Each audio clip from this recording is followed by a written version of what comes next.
Hi, I'm Ruth Rickey from Oklahoma, and today I'm going to teach you how to dust a pre-made anemone from Caljava's pre-made gum paste flower line. This is a gorgeous flower. It's one of their new ones, but my bride wants pink.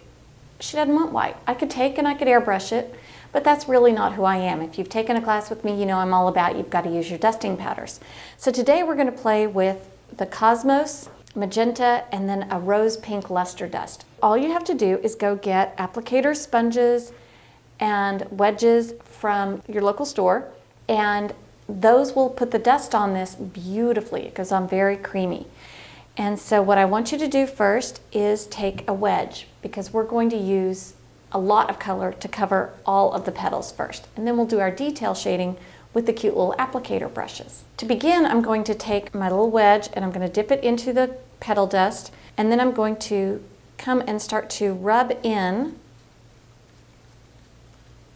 I'm almost massaging in the color at this point, and I can get every little crevice. I can get it as covered or not covered as I want.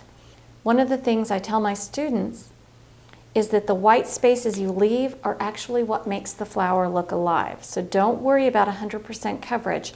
Just get the highlights and where the sun would kiss it, and that's going to look a lot prettier. Now that I've got the color on all of the petals, it's time for accent. And so for this, I'm going to want something a little more detailed than the big wedge. So I'm going to switch to an applicator brush for this part. I'm going to take my applicator brush and I'm going to darken just at the base of each flower, because that on an anemone is where it's really dark and brilliant. Isn't that fun? And so here we go. We're going to just rub in a little bit of this deep magenta color. You know, nobody has magenta color like this. It's such a gorgeous color on flowers and other things. So it's one of my favorite colors, actually. And I can massage in that color. Any excess dust I can keep rubbing until I get it in, or I can knock it off back into my little container so that I get to still have the use of that color.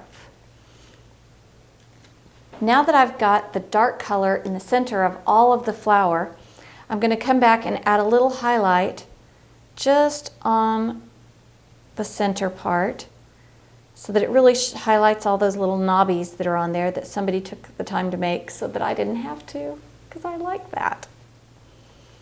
And then I'm going to add a little highlight just on the edges, just to kind of help break the plane. You don't need to outline. You're not doing a firm outline of all the edges. You're just hitting it here and there, and that's going to help the eye be able to see all of the petals. It's so much prettier with just a little bit of highlight. And then we're going to come back and take another wedge, and we're going to add our shimmer. Your luster dust or your shimmer dust, whatever they're called, are to add sheen to your petals. Your regular petal dust is a little chalky, a little flat, and so if you're wanting it to have shine to your flower, then you're going to want to use a luster dust on top of your other colors.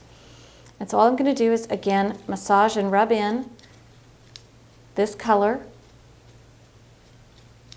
and it will add sheen to each individual petal as I put it on. It's also going to help to blend your colors and blend the lines of your colors.